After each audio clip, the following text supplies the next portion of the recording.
In a world where the lines of fiction and reality are blurred, no one pushed the boundaries further than Jerome Young, aka New Jack. When New Jack jumped off that balcony and just kind of swan dived, or whatever you would call that dive, onto the guys below, just from a visual, it was stunning. Ray Candy was over down south, Memphis, Tennessee, Georgia. Ray trained me, and it didn't take long for him to train me and to put me in the ring. He told me to go for it. And one of the things he always told me was, he was like, New Jack, create something that you've never seen before. When audiences thought they'd seen it all, New Jack took it to a whole new level. You want to talk about violence? Violence to you might be putting somebody in a figure four. Violence to me is taking a can of gas and pouring it on you and setting you on spot. Like me or not, I didn't come up here to be liked. I came up here to get paid.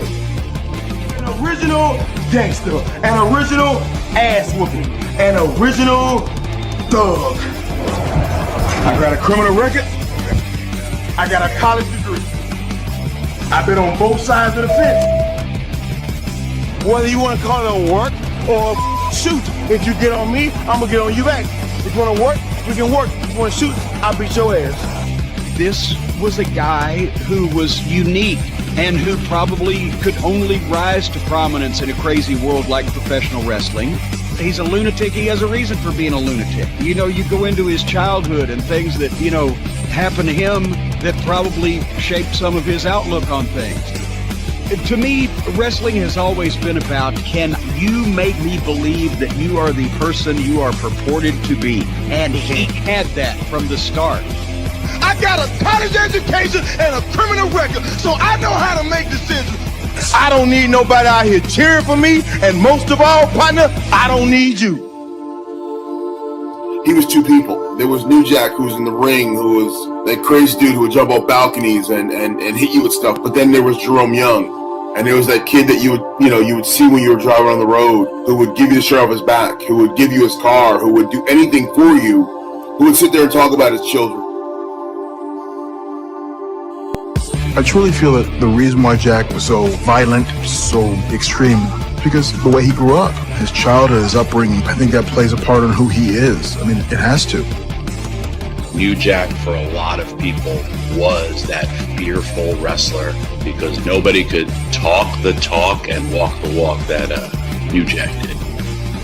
Jack always was a personality that you could believe in him because he believed in him, and he believed in him so much that he became him. Jerome Young was quite an individual, and deep in his heart, he was every bit of New Jack that he could offer me. Yeah, Monty and the Pharaoh, #1 wrestling podcast. Yeah, when it comes to podcasts, they are the cream of the crop. Yeah, dig it? Booyah, punk. What's up, guys? It's Gina Marie here from Big Brother, and you're watching Long Island's #1 pro wrestling broadcast with Monty and the Pharaoh.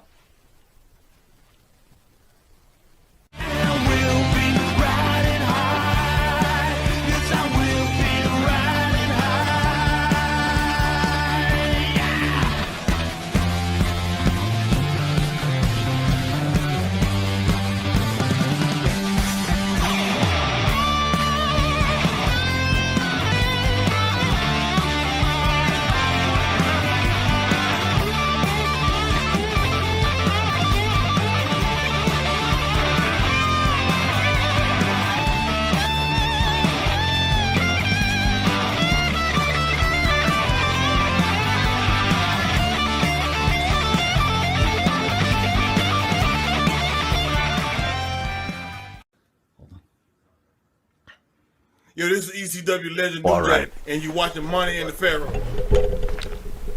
All right, welcome back to Long Island's #1 pro wrestling broadcast. Monty and the Pharaoh, only seen here out of Indie Music TV, straight out of Ronkonkoma, Long Island. Straight out. It's another Thursday, and at the board is the super producer, the producer of all producers, known to the fans of Monty and the Pharaoh as Matty Ice. Matty, how are you, buddy? Doing amazing, as always. How was your week? So far, so good. You know, it's been a beautiful outside, so I started going biking again. You Biking? do a little bike riding. Look at Yeah, I you. love Nothing better than some bike riding, man. Yeah, That's for listen- sure. You got a Schwinn or a BMX? What do we tear around the woods in? We tear around in a Schwimmer. And a Schwimmer. Yeah. A Schwimmer? What the hell's a Schwimmer? Is that a Schwinn offshoot? What is that? If anyone doesn't know, Diamond bike. if anyone doesn't, are we going to stop this conversation What? so I could? You friggin' asked move him on? how his weekend was, and he's a bike rider. Yeah, What? we're on limited time. I can't sit there and talk if it's a Schwinn or It something says else. right here we're not. Go on. And that's the start of the show, Mr. Jimmy Farrow. Jimmy, how are you, buddy? I'm fine. Was that quick enough for you? Go on. Hurry up. Listen. Hurry up. I'm not trying Would to. you hurry up? All I'm saying, Oh, time I is don't being want to wasted. go on about a Schwinn It's bicycle. unbelievable. Oy. All right, bro. Rough week this week. Yeah. Charles Grodin passed away. Yeah, I'm drawing a bit of a blank for some reason, and I don't know why. Something tells me I saw him in a million things, but I do remember Midnight Run. I do remember that. Classic. Yep, I do remember that. I would have to look at his total list to see all the other things he did, but apparently he did a lot Heaven of Can stuff. Wait. Heaven Can Wait. Didn't they pan that movie when it came out? Now it's classic? I remember there were critics were killing that movie. Great movie. Hey, anyway. At least in the world of Monty, anyway. Siskel and Ebert. Go on. Don Kernodle passed away, and news has it was self-inflicted. What? Yeah. All right, I didn't know about this, so this is new to the Pharaoh. What are you talking about? What happened? Oh, I don't know. Self-inflicted means self-inflicted, right? 71 years old, right? That much I think I heard he was sick, so I don't know. Maybe he just decided to call it a day. Any vivid memories on Kernodle? I remember when with Slaughter back in the... Well, so you don't have Mid-Atlantic. I remember Mid-Atlantic. I remember him being a little smaller than everybody else. Okay. Not overly impressive. From what I remember, we didn't really have... Kind of didn't look like a military guy. Yeah. Didn't look like he belonged with Slaughter. Interesting. Yeah, well, I mean, this is my You could viewpoint. say that. You're a military guy. I didn't remember too much of him because, once again, this was before we really had access to Mid-Atlantic television. Well, I was reading about him in the PWI and the Wrestler, Inside Wrestling, things like that. But, he obviously had a nice little run there at one point. And Do you think he had an agent? Well, like Eric Sims? No, come on. I don't Eric know. Sims. You said agent. No, like an agent, like a real agent. Oh, I would think so. I don't know. Did they have them back? Or Well, weren't they my whole kind of like point is representing that themselves guy back should be then? fired because they give him a name like Don Kernodle. You ain't making it anyway. You think that was his real name? Don Kernodle. Could you imagine like Madison Square Garden getting filled to go see Don Kernodle? Please, you're picking on this guy. I'm What are sorry. you doing? You're horrible. Even in death, people You go don't for a survive. bike ride. You got to loosen up. Jesus Christ. All right, Hey. and then probably the main death of the week is New Jack, who we had in studio. Can I take a second on this one? Sure, absolutely. Make it quick. ECW was ECW was my favorite company back in the day, and New Jack, of course, was a major face to ECW. Of all the guests we've had in here, and I'm gonna speak for you here because I know you won't say this yourself. My partner's a pretty tough guy, and I remember that. When New Jack came in here, my partner was actually a little nervous, and I can't blame him because we didn't know who New Jack was. We knew of his rep, and we knew he was intense. And I'll never forget it. Before we went on the air, I wanted to tell him how much he meant to me as a wrestling fan, all marking out aside, and I wanted it to be genuine. And I happened to catch him before we got on the air, and I told him how much I appreciated him coming down, how much I appreciated his career. And he looked me right in the eye, and it was a genuine thank you. He was a really nice man to us.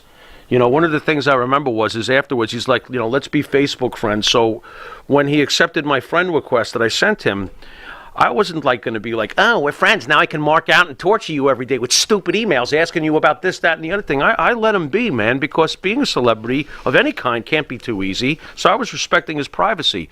All of a sudden, I get a message on Facebook, yo, Pharaoh, are you out there? I wanted to make sure this is you that I friended. And I was like, yeah. And he was just like, loved being on the show, love you guys, blah, blah, blah. I was like, this guy's so nice. It came out of nowhere, but at the same time, when I think about all the abuse that man put his body through for the love of what he did and for the entertainment of you and me, the viewers at home, I guess I can't be too surprised, man. With all the pills and all the partying and everything else, it's really sad. Love you, New Jack. You were one of my favorite people that came through these doors. Rest in peace, bro. And that's what I got for New Jack, man. That was almost Heyman-ish.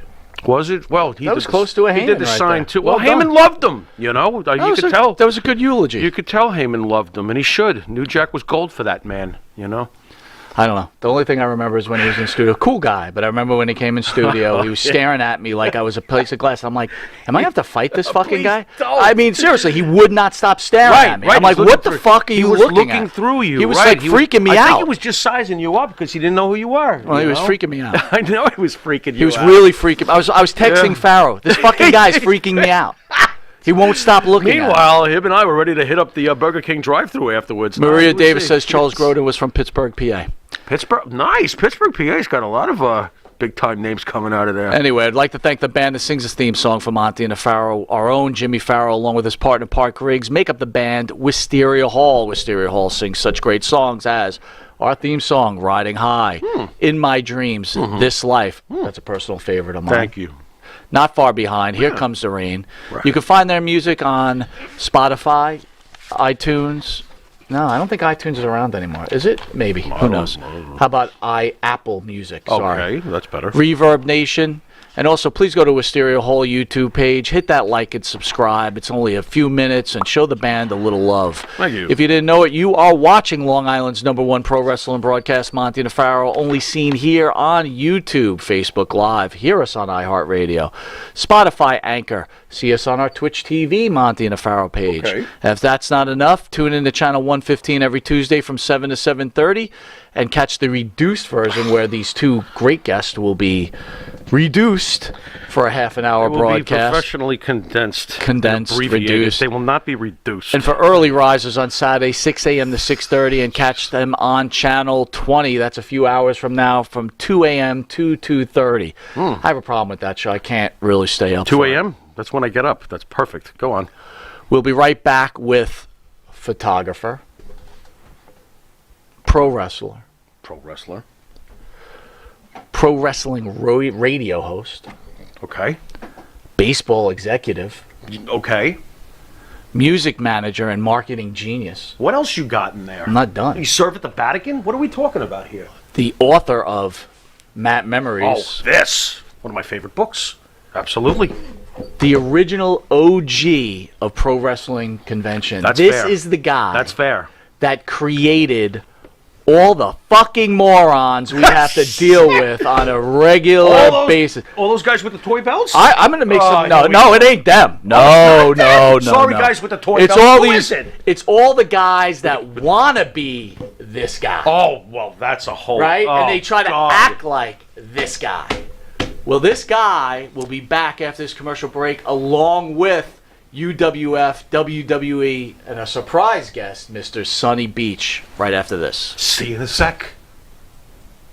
Tag America, representing the very best of American ingenuity, craftwork, and creative arts. Handcrafted wood flags, yard signs, 9-line apparel, artisan candles, and outdoor garden accessories. Custom commissioned murals, portraits, and signed by artist owners and residents. Grand opening May 23rd. Wrestling superstar and former world champion and Mr. USA Tony Atlas will be there from 12 to 4 for limited edition print signing. Free line dancing classes 1 to 4.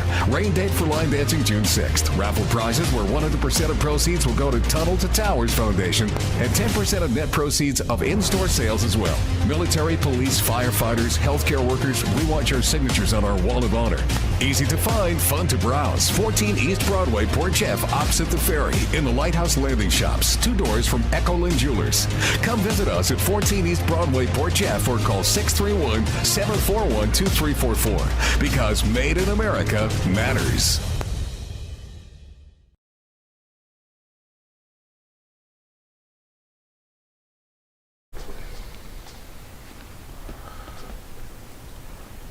All right, welcome back to Long Island's #1 pro wrestling broadcast, Monty and the Farrow, produced out of Indie Music TV here in Long Island, New York. I want to thank our guests, Mr. John Arezzi, author, Mr. Sonny Beach, pro wrestling superstar. Thank you guys for coming in and joining Long Island's #1 pro wrestling broadcast. It's my pleasure. Great to be here, man. Thanks, guys. Thank you. Great to be sitting next to this guy, too. Thanks. Yeah, well, absolutely. Go back a lot of years. A lot of years. Brother. I don't want to forget to recognize the birthday of both Macho Man Randy Savage and Andre the Giant. That's right, 75 Andre would have been. Yeah, John, do you have any stories of meeting Andre? Could you share with the fans out there? Yeah, Andre, I knew Andre. Took a lot of pictures of him, but I met him really for the first time in '74. And he was in Los Angeles, and I was out there at the Olympic Auditorium for the Battle Royal and got to meet him out there. But one night, there was a little bar. Andre started working at the Garden. There was a bar where all the boys hung out. It was called the Savoy. It was across the street from the Edison Hotel on 46th Street. And after the show, everyone would go there. Andre, when he was on the card, he'd go in, and I hung out with George Napolitano all the time.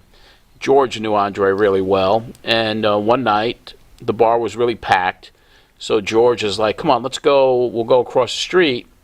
So Andre, myself, George Napolitano, Mr. Fuji, and Professor Tanaka, we went across the street to another bar, and I just hung out with them, Andre drinking, and it was just amazing just to be there, and I was 17 years old, I think. And sitting there with Andre the freaking Giant.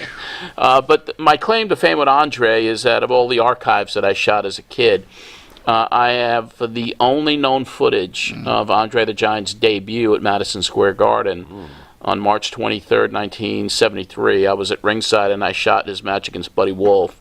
And it's the only known footage of it. Wow. And I have three of Andre's first 4 matches at the Garden captured on 8mm film. Triple H just called. They want you for that. Well, I mean, I've been talking to them. I mean, they love it. And all of this, and we're in discussions to have that A&E thing. They're trying to license some of it, and but I think that footage alone. I mean, it's just like, and I believe that was the very first time he was called Andre the Giant, because he was the Giant Gene Faree. Yeah. And then Vince McMahon Sr. gave him the name Andre the Giant, and he made his debut as Andre the Giant at the Garden that night.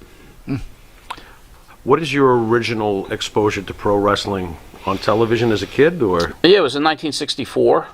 I was about 7, and my oldest sister, who passed away several years ago, I mean, she was 5 years older than me, and I remember her calling me into the living room because she was watching wrestling. And the little guys, you can't say midgets anymore, right? Vertically challenged. But the little guys were on TV. She goes, Johnny, come in here. These little men fighting each other, and one guy was biting the other guy on the ass, and it was kind of like, what is this? But that night, I remember like it was yesterday. There was a match. Dr. Jerry Graham was there, and it was a tag team match, and I believe Smasher Sloan was as a partner or whatever, and it was against Tonio Pugliese, who was Bruno Sammartino's cousin, and Bruno was supposed to be there too, but he wasn't there. So Pugliese's getting his butt kicked, and all of a sudden there's a roar from the crowd, and this guy runs into the ring, and it's Bruno Sammartino carrying suitcases. And he hits Graham over the head with it. The announcer was Ray Morgan. It was from Washington, D.C., and he had juice. It was blood, and I remember that like it was yesterday. And Ray Morgan is like, well, Dr. Jerry Graham, it looks like you need a doctor yourself. Because I'm my own doctor. I don't need a doctor. But it was Bruno that captured me because I was Italian. He was Italian, and I was hooked from the age of 7. 1964, they were showing color on television? Well, it was black and white, but it was They were actually showing blood on TV. In there was blood, yes. Very interesting. Yeah. What breaks you into the wrestling world? Basically, I just found a fascination with it. I loved it, and when I discovered the wrestling magazines back in 1967 in a newsstand, there was a cover. Bruno was on the cover, and I started reading, and I found out there were other territories. There was other places that wrestling was going on other than the Northeast. And I really zoned in on Freddie Blassie, because the first magazine I got was an article that said written by Bruno Sammartino, my 3 toughest opponents, and one of them was Freddie Blassie. Okay. And Freddie kicked Bruno low at Roosevelt Stadium and caused a riot. And I was just fascinated with the guy, so I started reading up about him, and I started a fan club for Fred in 1972 when I was about 14. Blassie's one of the first people to me that was actually getting wrestlers out there besides wrestling itself. Was he not on the Dick Van Dyke Show, for God's sake? He was on the Dick Van Dyke Show early on in the 60s, yeah. And he was a world champion. He held the WWA version, I believe, of the world championship. And the thing about Blassie is that he always came back from all these injuries. He lost a kidney. I mean, he had just all these crazy injuries, and he always came back. He had resilience, you know, but he became like a hero to me back then.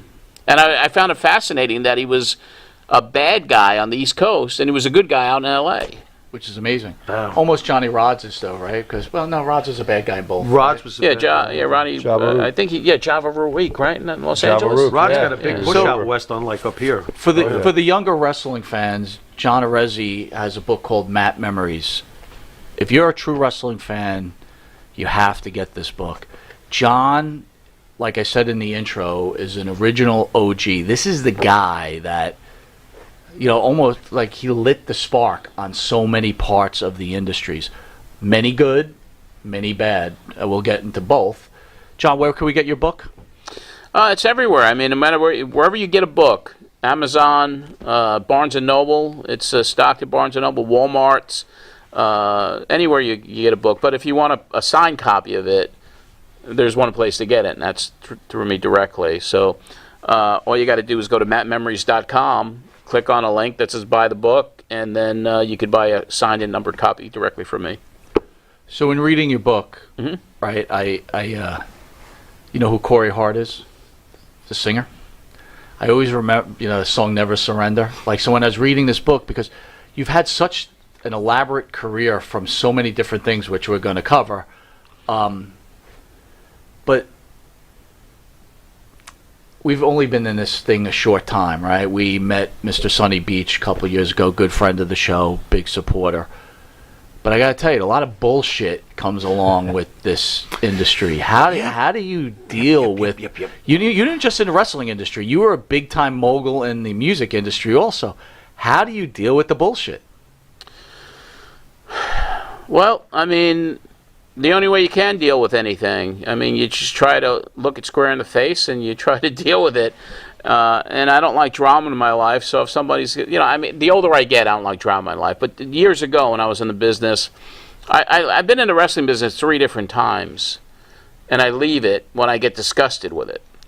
And I'm happy I'm in it now because I'm a historian now, so I don't have to deal with any bullshit. I don't have to deal with it no more. But back then, it's like it was very difficult because you don't know who's working you, and if you're trying to promote, it was just an insane business. You know, you could hardly trust people.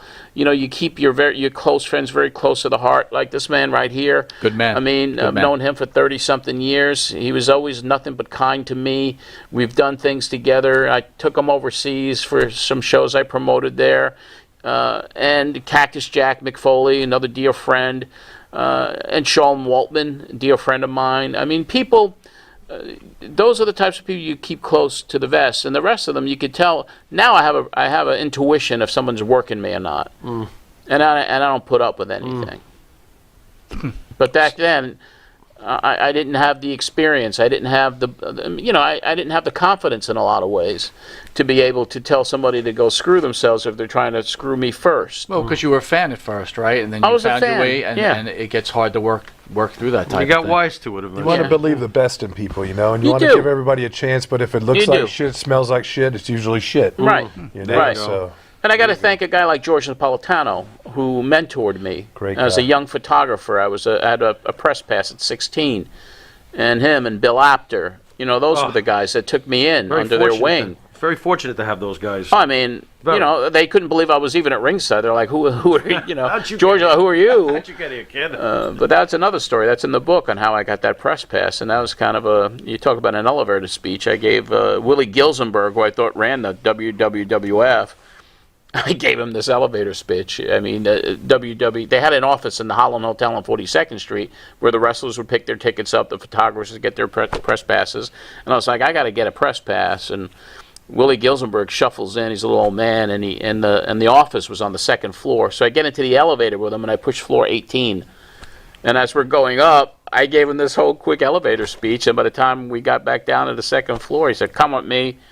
Brought me into the office. Monsoon and Arnie Skolin were there. Give this kid a press pass, and that was it. Wow. It's pretty smart picking floor 18. Gave you a little time. It was on purpose, yeah. There you go. There you go. Speaking of BS in the business, how did you ever forgive Vince Russo? You know, you get older, and you don't, well, you know, I can honestly say that my short partnership with Vince, and I brought him into the business. I was introduced to him by, ironically, Jim Cornette's fan club president at the time, Andrew Goldberger from Port Jefferson here. Cornette disowned him afterwards? Well, Cornette just found out about it not too long ago. I brought it up on his podcast. I almost gave Jim a stroke when he found out that kid introduced Russo to me, and I got him into business. He must have loved that. It was pretty funny, but how do you forgive somebody after all these years? I mean, Russo was probably the one person I actually can say I hated. I hated him because of the way we formed a partnership. He went through me like shit through a goose, and he achieved what he wanted to achieve in the business, and he was very ambitious. And he wrote a book. He said some nasty things about me. I think they were inaccurate.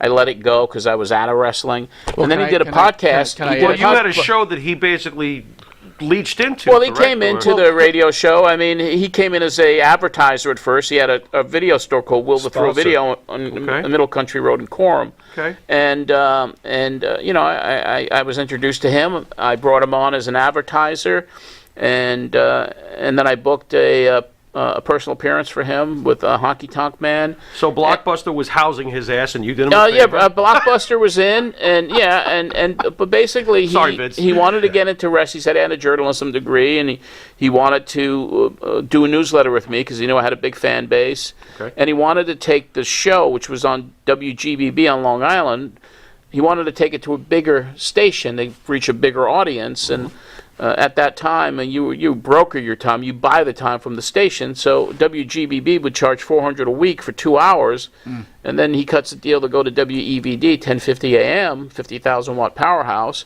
but that was about $1,100 a week. Holy cow. And he said he'd put the money up, but he really didn't have it. So how'd you pay for it? Well, he paid the freight in the beginning, and we were trying to get sponsors, and then, you know, and then he saw wrestling as more entertainment, and I was knee-deep covering the scandals at the time. That's the steroid scandals, the trials, and that we're was gonna get right. to that next. It was June of. It was right in the middle of the sex scandals, and we just didn't gel.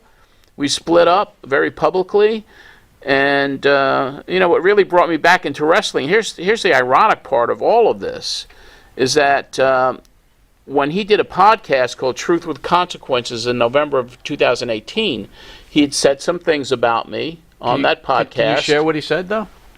He was just saying I was a guy that lived with my mother.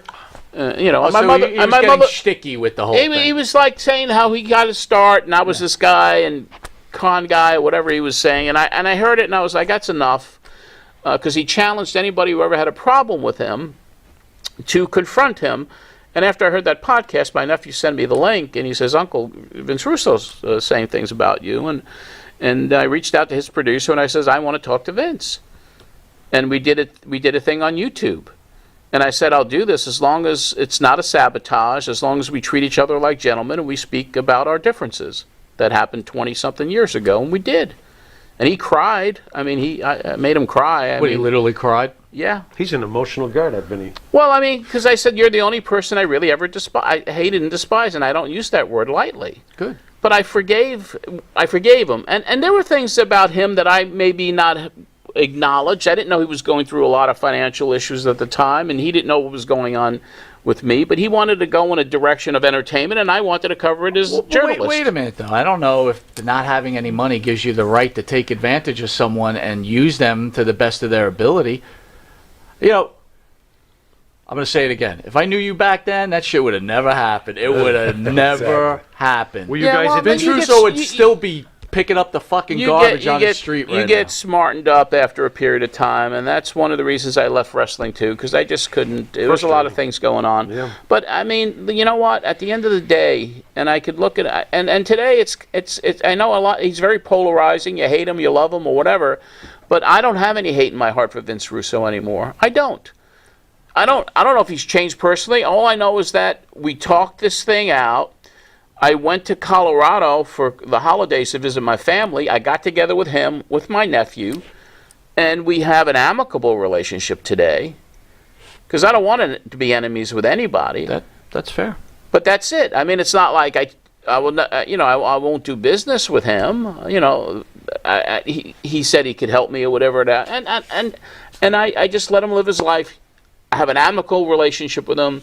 I don't hate him. I don't hate anybody in my life. Were things cleared up after you had that podcast with him, where he cried? Was it good after that? Yeah, it was good. It's been good since then. Wait a minute, hold on. You don't hate that guy, Dr. Mike, the vice president of No, your I Fred don't hate Blassie Dr. thing? Mike. Mike is a peculiar guy. He's always been a peculiar guy. I've had my history with Mike Lano, and I brought him into wrestling in '73. Another he was fraud. a pen Another pal. fraud. Hold on, another fraud.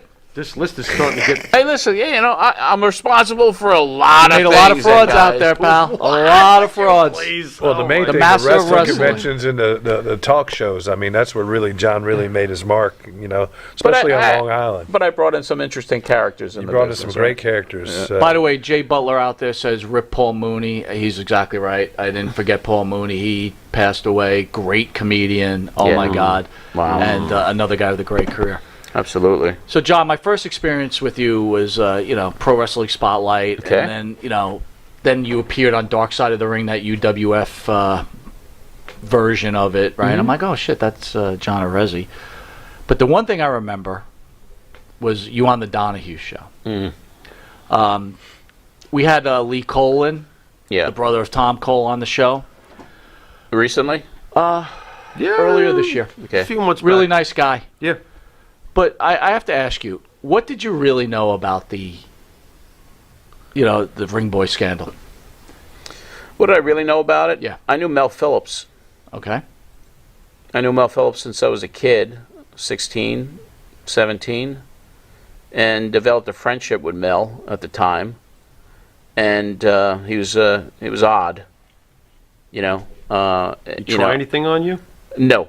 If he did, he wouldn't be here today. Well, hold he's on. not here today anyway. He passed away. But Right. But I mean, what happened with Mel? Mel was in the business. He was he worked for the State Athletic Commission of Pennsylvania. He was backstage. Bless you, sir. Thank you. And basically he was a kind of a, as I got to know him more, I sensed something about him. Mm-hmm. And I didn't like what I sensed about him, because he was always fascinated with young guys at the time. So, and Mel spent some time at my house on Long Island. I was a teenager or whatever, and he spent some time with me, and I'd go to Philadelphia, and he was in the backstage area, and he. One night, I guess we drove with Stan Hansen and Bruiser Brody to TV tapings, and then he had there was a hotel, and there was called the George Washington Inn, and he wanted to share a room, and I wouldn't do it, but he never tried anything on me.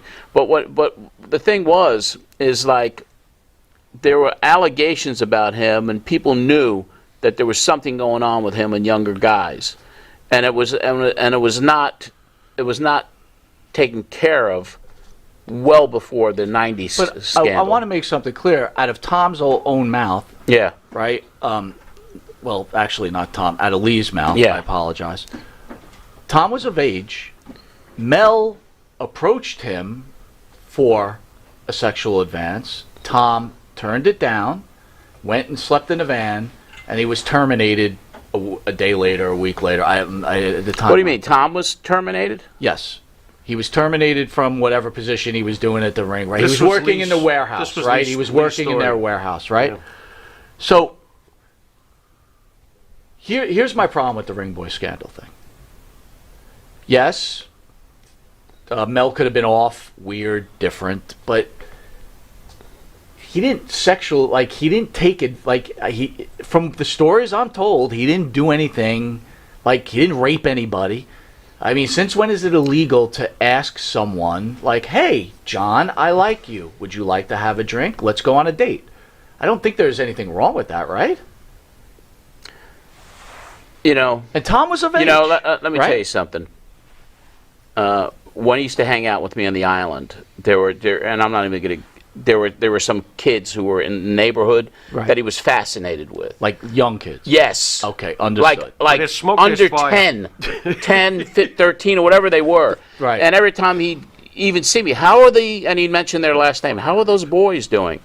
And he would come, he visited me at college a couple of times. And one of my best friends, all of a sudden, Mel would be wrestling him and putting him in a toe lock and shit like that. I mean, it was just kind of weird. So that's okay. So that's a different situation. Yeah, it is. I don't know that part of it. I think, and I knew, and the reason I started backing away from Mel back in those days too is every time I seen him, he was with a bunch of young kids. Always with these kids from broken homes, and So if anyone, I'll go to. I am positive in my deepest of souls that there was something amiss with him. To drill home a point that Mike always brings up that I do think is fair when it comes to Mel Phillips, where the heck was Bruno? Where the heck was Macho? Where the heck was Hogan? When all this stuff was going on, why didn't they say something? That's a great point. So why did someone say something? But they did. I watch you. But they did. I watch you on. Did? I watch you on Donahue. Yeah. I watch you with Meltzer, I think's on there, right? Yeah, Dave is on there too. You guys go real. First of all, I want to make something clear. Farrell and I are very, very big fans of Vince McMahon Sr. Here we go. Mm-hmm. We are. You guys came hard at him. Not you so much. Junior or senior? You're saying Junior. Actually, my whole point, and I said it to Lee. Senior. The exact same thing. Back to his point. Bruno said something while he was leaving. Right. Superstar Graham said something while they were leaving. Right, after the fact. You know what you just said? You said you saw Mel Phillips looking at young children and you were done with him. Right. Superstar Billy Graham and Bruno Sammartino knew something was going on, and Bruno had a lot of clout. Why didn't he do something? Why is Vince McMahon the culprit in this whole thing? I'm not saying he's the culprit. I'm not saying he's the culprit. Whatever happened, but the thing is, if you turn a blind eye to something, if you're running a corporation and there are things that are suspicious underneath, you are responsible to make it right. Exactly, just like a security guard company, you got to hold people accountable for their actions. Didn't a guy like put somebody out there? This is why I'm smart, though, because I knew you were going to say that, Sonny. So here's the deal: you've got guards that work for you. Exactly. If they see something wrong, they're coming to you as the boss, right? 100%. They're going to let me know right away what's going on. Sammartino was on Donahue. Sammartino was on Larry King, and he didn't do anything until he left. To go further, Gorilla Monsoon, who always had a lot invested in the company and was Vince's right-hand man, he's cracking jokes about Mel live during matches. He knew. How could Gorilla not do something? Well, it was more. Was it Mel or was it the other guys? It was definitely aimed towards that whole group. That's the thing. That's what makes it really. That's what makes it really. How can I phrase it? It was covered up. It was they were enabled, whatever. Right. I mean, there was nothing. Right. There was no. Right. I was there in '88 when all that stuff was going on. Okay. And I saw all the Ring Boys and Mel Phillips. And did he tell you looked mighty cute in them jeans? I mean, no, he wouldn't say that to me. There we go. Crack him up. So you saw it going on? I saw some of the stuff going on. So I'll ask you, sir. 100%. Why didn't you do something? I didn't know. I was a new guy on the block there. I didn't know what was going on. I didn't know the pecking order. I didn't know the Ring Boys, the Ring Crew, the people selling the merchandise. They were all, together, riding around from town to town, setting up the rings. I didn't know that stuff. Right. Gorilla Monsoon's son, Joey, Joey, yeah. He was with the Ring Crew too a lot of times, and riding around with the guys too. But I know he wasn't like that at all. But some of the stuff, people say, watch out for this guy, and they wouldn't say nothing, but then they would tell you, you make your own assumption, and you could tell when somebody's I gotta laugh. John's like, "Oh, I'm coming in for another friendly Hey, I don't interview." care what you ask me. I'm just going to tell you what I think and how I feel. That's good. I If love you it. read the book, it doesn't matter what way you slug this guy. He's going to get back up. Read this book. I'm serious. Fire away, man. Read Fire this. away. No, I don't care. listen. Can I fire away? Fire away.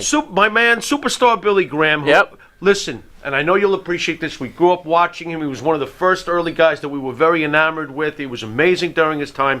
What the hell has he turned into? He's completely insane now. The things he said, he's a flat-out liar half the time. He's very bitter. I mean, what Very about his bitter. deal with exposing steroids? Then he said years later he lied about that. Then years later he's taking Vince's Hall of Fame induction. Then the next day he's selling the ring and calling Vince a piece of shit again. What's up with Superstar Graham, according to you, John? Well, I wish I could be in his head. I knew Billy Graham in the 70s. I was in the car with Billy and George Napolitano when we took him to get his New York State Athletic Commission license the night he made his debut at Madison Square Garden.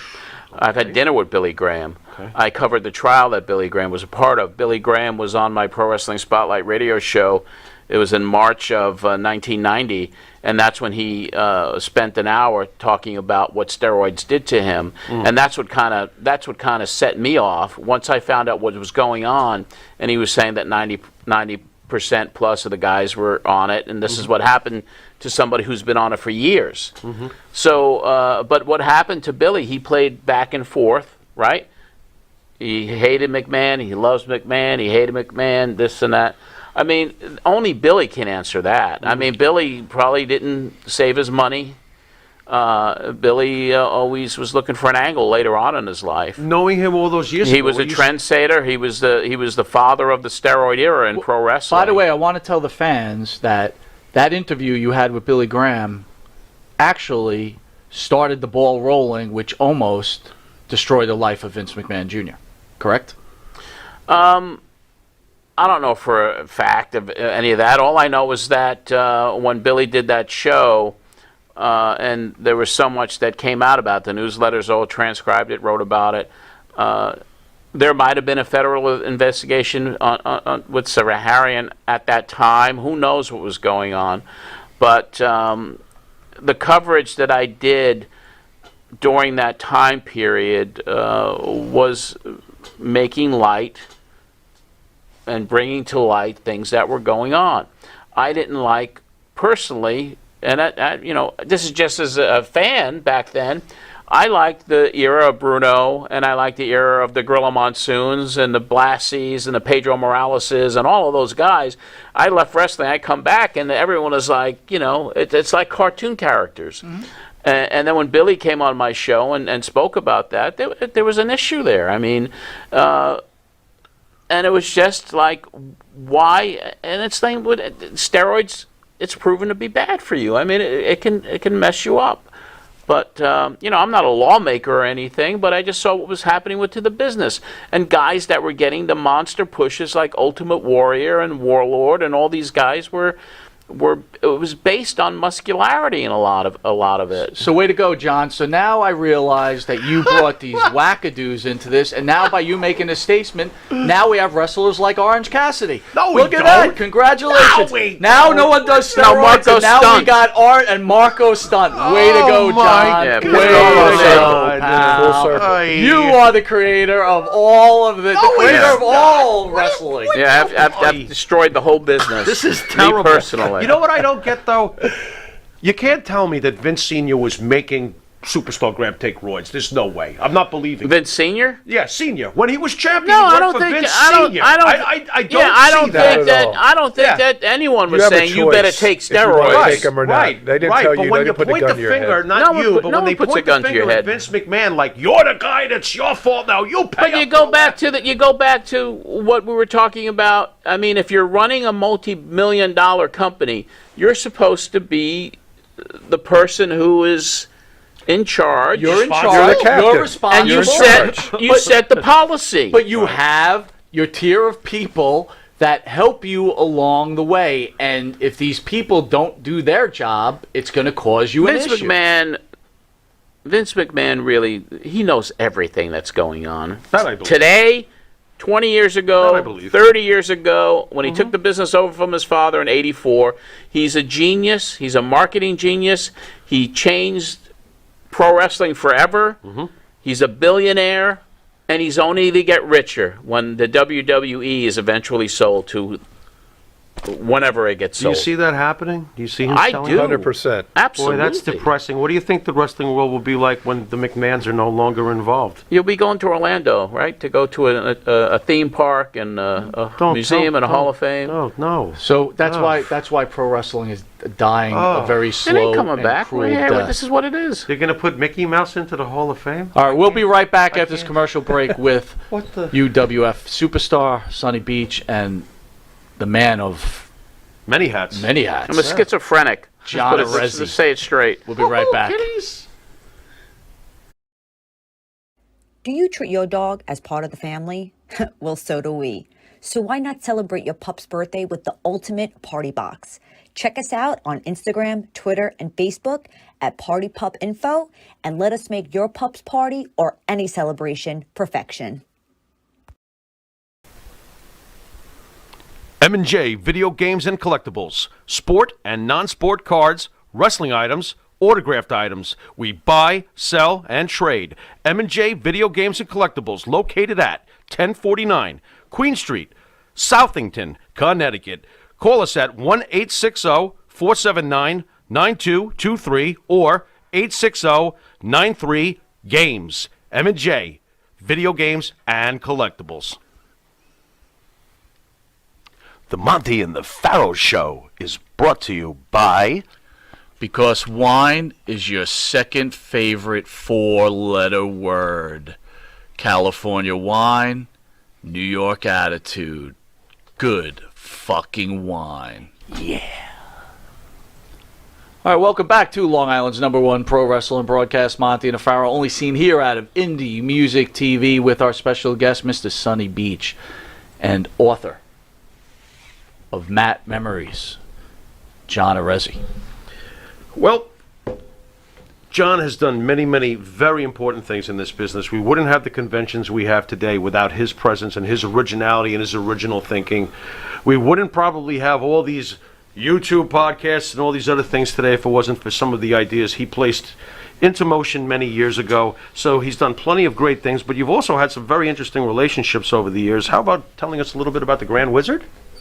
Ernie Roth. Yeah. Great guy. Oh, yeah. Where'd that all start with Ernie? I mean, he's a legend. Basically, I was a photographer and got to know Ernie, and he was one of the guys, handful that you basically that really wants to mentor and help, And he was also a promoter in the New England area, so I got to know Ernie through like I always do with George Napolitano, hanging out with George, and he would introduce me around. And Ernie was a great guy, He was the guy that I called when I said I wanted to enter the ring. And he's the one that set me up to do those TV tapings. He thought I was crazy, but he set me up. So he was just an amazing guy. Brilliant, creative, what a mouthpiece on the promos. He was a very tiny man in real life, right? He was a tiny guy, so yeah. Okay. Yeah. How did it affect you when he passed away? I had been removed from the wrestling business, and I found out about it. It saddened me, of course, but he was, he was something else. He was a good guy, good man. Who was your best friend in the wrestling business? It sounds like it's George, but I mean. Well, as far as outside of the boys, George Napolitano and I rode up and down the highway for a long time. He mentored me, like I said. He was a dear friend. Don Liable. I mean, Donnie Liable was, to this day, he's one of my dearest friends. I mean, he was there with me at Pro Wrestling Spotlight. He did the news capsule every week for years. He helped me with my conventions. He went overseas to Venezuela with me, and you were on that trip as well. That was another funny. That's a funny trip there too. But Donnie was, and to this day, he's still helping me and working with me and writing stories for my new website and all of that. You're probably one of the most gutsiest men I've ever met. Oh, really? Legitimately. He takes a lot of chances. Yeah, I love it. Roll the dice. It's great. Yeah. What kind of pressure? So the fans understand, right? You did a lot of promoting. Yeah. I want you to talk about the Venezuela stuff, but putting that kind of money up and believing in whatever your product, I mean, Did you like not sleep for like 20 years? I can see There's a lot of pressure when you promote, believe me. Yeah, well, you've been there. You've been there as a promoter. It's tough. I just always found in my life, since I was a young kid, that I wanted to do different things. And the thing about me, I just, from whatever it is inside of me, I mean, I was never afraid to take a chance on anything. I was never afraid to blow the house up and start again if something didn't work. I got my ass kicked several times financially and some of the things that I did. But life is a journey. It's a roller coaster. And what I learned from wrestling, it smartened me up in many different ways, and it made me excel when I left wrestling and got into radio advertising and country music marketing, because I knew how to handle people, and I could sense when someone was bullshit. Yeah, in a way. But the thing is, and the other thing about wrestling, and the reason I excelled as much as I did in Nashville, I really feel that the wrestling business, towards the latter part of that run in the 90s, I didn't like who had become, and when I left it, when I got out of it, and that was it, I basically I was given an opportunity to work at a radio station here on the island, and I said, really, from this day forward, I am going to change the way I do business as an individual and as a person and as a man. I will always underpromise and overdeliver to people. I will never take advantage of anyone. And I changed that about myself, and my life got better every year since then. Because if you do the right thing by people, karma is very important in life. Yeah. And there are some people that can travel through the life's journey and take advantage of people every step of the way. And some of them can sleep at night, some of them can't. All I know is every night when I go to bed, I can go to sleep because I know I'm doing the right thing with people that I do business with. It just made me a tougher individual and perceptive. And I don't do anything I don't enjoy. So if something I'm doing is not giving me pleasure and joy to do anymore, I'm getting out. I'm going to find something else that I like. And the reason getting back into wrestling has been so good right now, and I'm enjoying it because I'm a freaking historian now. Right. And so I could capture that, try to bring that history out to people. And that's just kind of it. But if I get sick of wrestling in a year from now or 2 years from now, then I'm freaking gone again. Let's go Mets. I know the answer, but let's just play a little game out. We're going to go into DeLorean. If you could go back in time, DeLorean. and go back when you were with Russo, and if you maybe would have been a little different, maybe you could have been the Vince Russo that ended up working for the WWE. Did you ever think about that? And did you ever go, I wish maybe I would have done that? I always, back then, I would have loved to have been a part of WWF, if there was a role for me as an announcer or something like that, as well as WCW. But I was almost fucking 400 pounds at the time, too. Who's going to hire me? I mean, that wasn't in the cards back then. Were you shocked at the level of success Vince Russo had? I mean, to me, it would feel like a little bit of a nightmare. I was quite surprised. I was quite surprised Did in the it beginning. anger you when it happened? I mean, what am I going to do? I see when Vince Russo really came into prominence, I started doing really good. Okay. Financially. That makes it easier. I was the salesman of the year for this job that I took here at it's still on the air, 94.3. It was a country station then. And then I got hired away by New York City country station, became director of music marketing, traveled to Nashville, started doing deals with guys like Scott Borchetta, who, was working for a label that worked with Toby Keith. I get hired away to go to Nashville. And so I was doing great. And I became a fan again of wrestling based on what I saw with the Monday Night Wars and the Attitude Era. And I saw friends of mine that I had overseas with me, like Rey Mysterio getting over, Mick Foley, Cactus Jack exploding huge. These were friends of mine. So it was great. And Russo, the more I found out about what he did, I mean, it was like, well, shoot. I mean, he was instrumental in doing some great things, and he was instrumental in doing some really fucked up things creatively. Yep. Talk about your relationship with Herb Abrams. Oh. Like, so now you go from one end to One the extreme other. to Like, another, huh? How do you guys isn't your bullshit radar up right Sonny's then an and there, expert on or what's Herb. going on? I'll start and then I'll let him take over because I did the very first wrestling convention that I promoted was in 1990, and Herb, through Georgianne Macropolis, a mutual dear friend She of had a both of Wrestling ours, Chatterbox newsletter, very big out here. She introduced me to Herb and said Herb was starting this promotion, and Bruno endorsed him, which to me was that was it. That's That's all the I seal needed of to hear. approval. And he came to my convention and did a launch of the UWF at my convention, and it turned Very into famous moment. This was your convention. Yeah, it was, and he did Dance by Me and B. Brian Blair, and the big battle and all of that, and that's where he met guys like Mick Foley and he the Power Twins and Rick, and you could take it from here because Georgianne wanted you to meet him anyway, but you guys hooked up at the convention, and then you started. Yeah, he was calling me from California, and we talked for hours at a time. Oh, I want to do this with you. I want to do that with you. You, Mick Foley. There's two Jewish boys, the Power Twins, out here on Long Island. I want to get. They're twins. He goes, help me get some guys, some talent. Help me book some shows in New York. So we went to the Pennsylvania hotel, and we started doing. I got him in with the Pennsylvania hotel, and we started doing some TV tapings out of the Pennsylvania for Sports Channel America. He came to New York, signed a big deal with Sports Channel America, and he got all the major talent. Everybody wanted to work for him. I mean, he was throwing money around like it was candy, and I didn't know where the money came from at first, and I didn't know that, he got a couple of sponsors, and Sports Channel gave him over $1 million to film, 13 weeks of shows and stuff.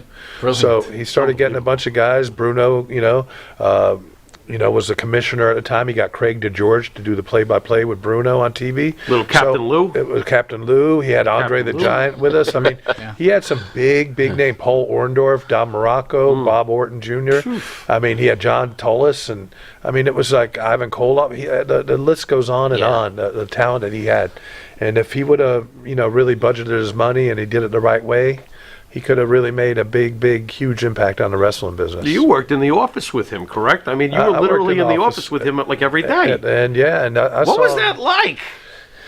You Did didn't he know, really show up naked half the time, covered in white stuff? He wasn't I mean, naked and with white stuff all over him. Once in a while, he'd go out and he'd go on binges. Once in a while? Well, he didn't do it around the office all the time. That one night when he died, he did it there. Oh, and maybe when we weren't in the office after work, maybe he did it. But he wouldn't do that around me because I didn't partake in any drugs or anything like that. So I'm a family man, and I wasn't really involved in that. And he knew that. Yeah. So he respected me enough not to do that. That's probably why he had you in the office. Probably.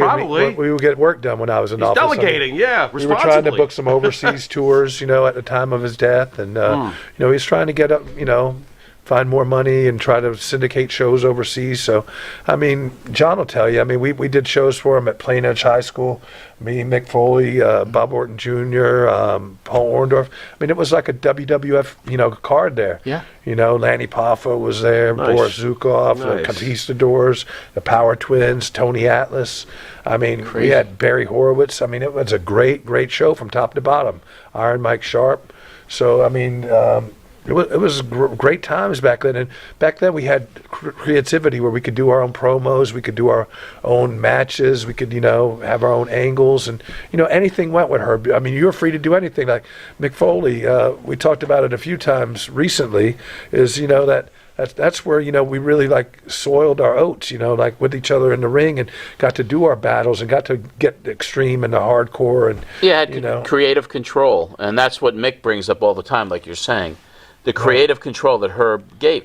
Mick, with the Cactus Jack character, he really came into his own in a lot of ways, promo-wise, and also what he was doing inside the ring. Because Herb would let us work, and we could do our own thing, and we didn't have to answer to a lot of people, the booking committee or the creative control or the writers and all that stuff. I mean, back then we could do our own thing, and as long as we had good matches, that's all they really cared about.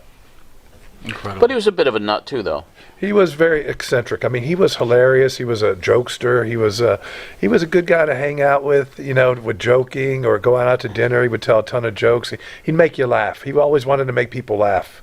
He was a happy-go-lucky kind of guy. Was he more impulsive than brilliant? Because I don't know if brilliant is really the word I think he was a little to of use each. He was eccentric. Eccentric, Yeah, impulsive. yeah. He was definitely He didn't like eccentric. lipstick. He didn't like perfume. No. If women would come too close to him with lipstick, he would freak out. He would have to have his own little individual packets of ketchup. What's his with own... these crazy promoters? You can't sneeze in front of Vince or smoke a cigarette. Oh, it's These crazy. guys are weird. They have weird rules. these Yes, they make it up as they go usually. But Vince McMahon, I could say one thing: he is probably the hardest working man in business. That I've heard. He doesn't sleep. I've He's heard. got total control of every aspect of the program and all the talent and all their gimmicks and everything else, the angles.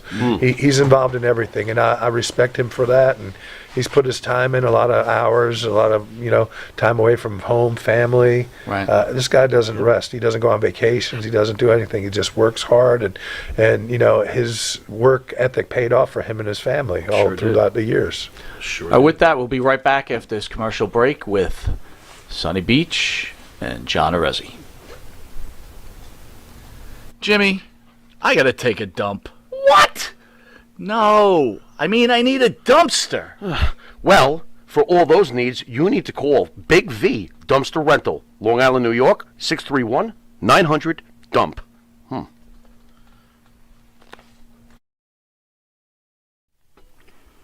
Elm Logistics, for all your logistic needs, call 631-299-3595. That's 631-299-3595. Elm Global Logistics, pride, performance, and partnerships. And Nitro's Garage for all your automotive needs. Call 646-675-2349. That's 646-675-2349. For all your automotive needs, Nitro's Garage. Ask for Jack. All right, welcome back to Long Island's #1 pro wrestling broadcast. Monty DeFaro, only seen here out of Indie Music TV, here out of Long Island. On the couch is UWF and WWE superstar Sonny Beach, and for this present case, author of Matt Memories, John Arezzi. John, we were fortunate enough to be able to dine with you in a very nice restaurant. Thank you, Sonny. Down in our lovely Northport. And we did get to meet your nephew, who you've mentioned in your book in great detail. Can you tell us? I dedicated the book to him. Yeah. Can you tell us about your nephew, Dominic? Dominic is the light of my life. I mean, since the age, I never had children, unfortunately. I mean, you might have some in the Philippines, though. I may have. You already run the might have some in the Philippines. I don't know. Possibly. Yes, Little Big Pork Barbecue. Little Big Pork Barbecue. Little Big Pork Barbecue. There you go. Pork barbecue. But my nephew Dominic is he calls me Uncle Genie because I granted wishes, Oh, okay. And I spoiled him, but he's a brilliant kid. He is going for his master's degree now. He works very hard. He's a responsible, respectful young man. And we've had a lot of adventures together, from our travels seeing the New York Mets. We go to spring training every year in Port St. Lucie. That's our sabbatical. And he is a fine young man, and he's going to do great things in his life. And I'm very, very proud of him. Very proud of him. And you could see the special relationship you have with him, and what an outstanding young man. It's a bond. For sure. I mean, it really is. Family's everything. Yes, family's everything. So for the fans out there, John's been around. He's got so many great things. What a library of stuff, like videos he was showing us. What is your most cherished treasure? Of the archives, I really have to say it's that Andre the Giant match. Huge. I mean, that's kind of the jewel of my archives, I think. But it's hard to choose. I mean, I have 10,000 pictures. I have videos. I have films from back in the day. I mean, there's not, the Andre thing is just because it's so rare, and no one has any footage of that match except for me. I mean, WWE salivating for that, because I can't see how they would not salivate. I think it has a value to it, and like I said, I had a few discussions with them over the past few years, they're playing hardball. I think they're going to come for that thing. They will. I believe that. My treasure. I want to have the pleasure to show the fans out there your wrestling match with the American Dream, Dusty Rhodes. This is Mike's favorite all-time match. He called me earlier today. I love this match. His favorite all-time And match. he's replaced Morocco. The Pharaoh Farrell's going to run some play-by-play. I am. I can't and see. I'm going to step out. Dusty Rhodes was one of my favorite wrestlers. Are you going to be able to run it? To see him and John. All right, so it's be a I 30 can't second do play-by-play. So keep talking to them, and it's going to come on, and then you guys can talk about the match. All right? Well, guys, why is water wet? Keep talking to them. Where are you going? Oh, it's going right off the rails. Ay, vez mia. Boy, vey. Sonny, how about you with the BS level in the business? John is. By the way, I agree with you, John. There's things about this business that will absolutely break your heart, burn you out, make you question your own sanity. I've gone through a little bit of it myself. How about you, Sonny? Did you have to go through anything when I like came this? into the business, I was a big fan. I was a big mark. I loved Dusty Rhodes. I grew up in Jacksonville, Florida, so the Florida territory was huge for me growing up. I grew right out of cartoons, right in Saturday morning, right into wrestling. And with Dusty Rhodes and the Briscoe brothers, Mike Graham, Steve Kern, it was like awesome time to be around. I saw Andre the Giant when I was probably 1977, 78, Jacksonville Coliseum. I was in awe by his size. Harley Race used to come in and defend the belt against Dusty or Briscoes or whoever it might be, and they'd have super cards down there all the time. So I was in love with the business, throughout, probably 5th grade all the way up to my adult life when I got in the business. And Dusty Rhodes was probably one of the main reasons I got into the business, because I was so entertained by him. And there he is. I'm looking years. at Dusty on the screen right now. John, how on earth did you get yourself into the wrestling ring? Dusty's approaching the ring. We got the legendary Gary Michael Capetta on the announcing here. How did you get in the ring with Dusty Rhodes? How'd that happen? Like I've done, I kind of bullshitted my way in the ring, really. I wanted to give it a shot. I've been covering wrestling. I ran for Blassie's Fan Club. I was a photographer, a writer. I ran a little talk show in Boston on College Station, and I said, I wonder what it would be like to get in the ring. So I was able to navigate that and tell everybody I knew what I was doing when I did not know what I was doing because I had no training. But I did it, and now I could look back at it and laugh. And you didn't get injured? I got injured because Dusty got very stiff with me with the elbows, because I didn't know what I was doing. When I got him in the corner, I started hitting him on top of the head, which is kind of a no-no, and stiffed him with a little bit of a knee, and then he whispered to me as he held me by my hair, and he basically said, I got to teach you a lesson. And the bionic elbows on top of my head they riveted me. They just sent this, I didn't know where I was. Unbelievable. Now, we're watching this right now, and I'm not much of a play-by-play guy, but it looks like you're double-teaming the American Dream. Yeah, now I get him in the corner, if you look at that. And then when you see when I run after him to attack him, that's when he grabs me by the hair, and he shakes his finger, and that's it. Here we go. It's the bionic elbow. Put some hot times on John Arezzi's head. But it was, I could say I wrestled. You could say you wrestled the American legend. Dream, Dusty Rhodes. You could say you were. I never worked Dusty, so you got the something two of over you on me. just met minds. There we go. You take aspirin after that shot? Hey. Well, I didn't even know how to go into a ring rope. I didn't know how to do a body slam. I didn't know how to do anything. How did they let you in the ring? They didn't know. I didn't know what I was doing. Well, Chief J just said, screw it, go for it. Well, because I was introduced by Ernie Roth, and it was just kind of like, and they knew me when I showed up, though. They were like, that's the photographer. Unbelievable. All right, guys, let's move on to the Tag America event, if I can get to the right page, because Pharaoh never knows where the hell he is. We got the tag event going on this weekend. Would you like to introduce yourself to the audience at home, my fine friend? Absolutely. I'm Bob Hendrick, and I am a tag team partner with my wife, Nancy, and we have this great fundraiser for Tunnels to Towers coming up on Sunday from 12 to 4 at 14 East Broadway, Port Jefferson. We have Sonny who's going to be there, we have John, and we have Mr. USA Tony Atlas. He'll be signing these particular prints, which is from that painting right there, which someone can win, because we have some great raffle prizes going on. So this should be a really great event for everybody, all the wrestling fans out there. And who's behind the drawing? Who's behind it? Tony Atlas, Hulk Hogan, and we painted that, and Tony's going to sign it, and that's going to be raffled off. Alrighty, folks. Well, I'm going to buy some raffles. I know the raffles are what, $10 each? The raffles are only $10 each. I can't believe they're that cheap. You should raise them up to $20. You know what? You're absolutely right, because that painting is valued at $3,500. Wow. So someone's going to be very happy come Sunday. Well, I'm going to buy when Tony picks out the $100 winner. worth of raffles myself because I like that painting. That would look nice in my gym. The press heard round the world, I like to call it. Oh yeah, that's from Shea Stadium, 1980. Hey Monty, you out there? You got anything else to add to this this fine festival over here? I'm gonna sit between the two boys. He's going to sit between the two boys. All right, don't So, get all Mel anyway, Phillips on them. In All right. Port Jefferson, right? So what could people look forward to when they come to the event, to your facility, and what else is going on? Well, we have, it's going to be country line dancing there, too. Yeehaw! Okay, and 96.1 My Country will be there. WJVC. Doing a live remote from 12 to 2 p.m. So it's going to be a lot of excitement.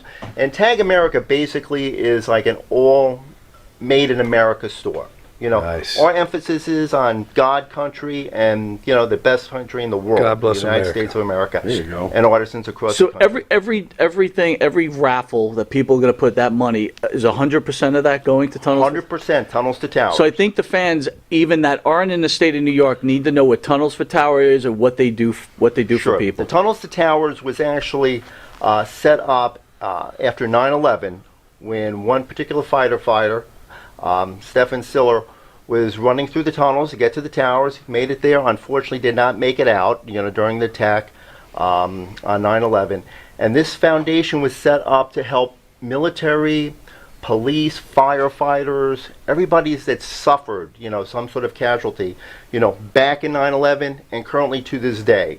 Just as that policeman a couple weeks ago, they paid off his house, the mortgage for that. It's from East Northport. That gentleman, and it's 93% of the funds that is collected by this organization actually go to the families. It's one of the highest rated organizations, one of the greatest fundraisers that there is out there. That's why we support it.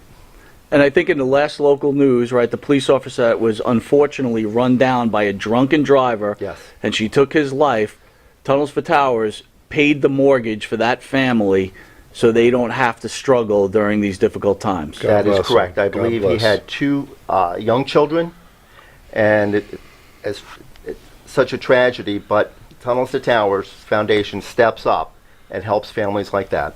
So I want the fans out there to realize again that at this event, Mr. USA Tony Atlas will be there. He'll be taking pictures, doing autographs. UWF superstar Sonny Beach will be there, taking pictures, signing autographs. The OG of professional wrestling, the man that lit the fire, also a music genius. And Yes, sir. one thing we didn't cover, he was an executive for the New York Mets. Hello. Right? Big pork barbecue. And would you stop with the big pork barbecue? This poor guy. This guy is an icon in the business. He will be there signing, which I got to tell you, for wrestling fans, Matt Memories is a read you don't want to miss. If you're old, thank you, new school, I'm telling you, Farrell and I discussed this book. It's like this painting. It rules. It is like It this rules. painting. There you It is go. an incredible book, and like I said, this guy's life. We'd all be lucky to have this dude's life. This is for sure. So I want to end the show with what we call the Pharaoh's final question. The Pharaoh looks in his mind, whatever. and he's going to ask you his final question, John. Oh, yeah? All right, John, here we go. Yankees and Mets. Just kidding. Yankees. No, I'm just kidding. That's If there funny. was anything you could change over the course of your very, very diverse and interesting paths you took in your life, what would you change? Anything? I think if there was one major thing I'd change in my life would be in 1981 when I walked into a bar while I was working for the New York Mets in the minor leagues. Okay. And a band took the stage, and the female lead singer in the cover band was Patty Loveless, who I then wound up quitting my job with the Mets and then taking my whole career trajectory, because I wanted to work for the Mets, and I went into the music business. Right. If I didn't go into that club that night, I'd still probably be with the Mets in some capacity. I mean, I wanted to call my book "I Should Have Stayed in Baseball," because that has been the true passion of my life, even more than wrestling in a lot of ways. I love the Mets. I love baseball, and that changed my entire career direction. It's always a woman. Did the Genie Always promise a woman. Dominic a World Series title? Because Genie, be careful. Did I promise Dominic a World Because I Series know title? he says you're the genie, so I mean, has he asked But there's for another? no genie that's ever going to put enough magic dust on the Mets to make them a dynasty. I had to check. I had The to. Mets find a way to break your heart in a different way every year, Well, I'm a and this Jet is fan. no exception this year. Yeah, I'm a Jet fan. Tell me about it. the Jets too. So again, where can out-of-towners get the tag event raffle tickets for the picture? Okay, they can call 631-741-2344, 631-741-2344. Contact you guys. We can work it out there. We want to make it as simple as possible, and just let everybody know this particular painting, whoever wins it, it doesn't matter where you are. You can be in Big Sky, Montana.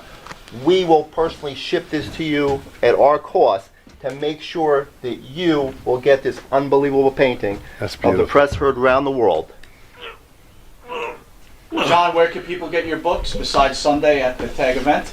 They can get it at Amazon, or if you want a signed numbered copy, just go to mattmemories.com, and there'll be a link there where you could buy the book, and I'd sign it for you personally and number it. And you'll be at Wrestling Universe along with Tito Santana. I will be at the Wrestling Universe Saturday from 3 to 6 with Tito Santana.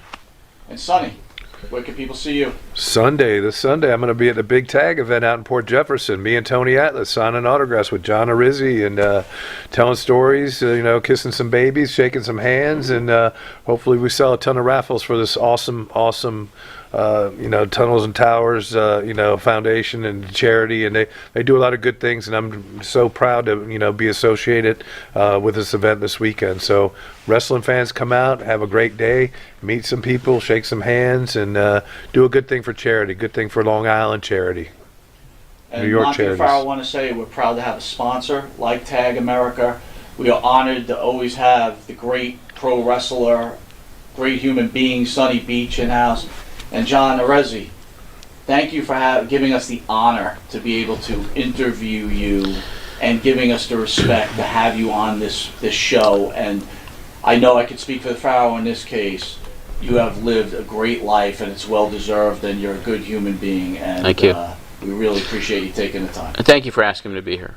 Thanks for coming down, John. I love your book, and your story is very inspirational to the Pharaoh. So, thank you. You've been watching Monty and the Pharaoh, and until next time, later.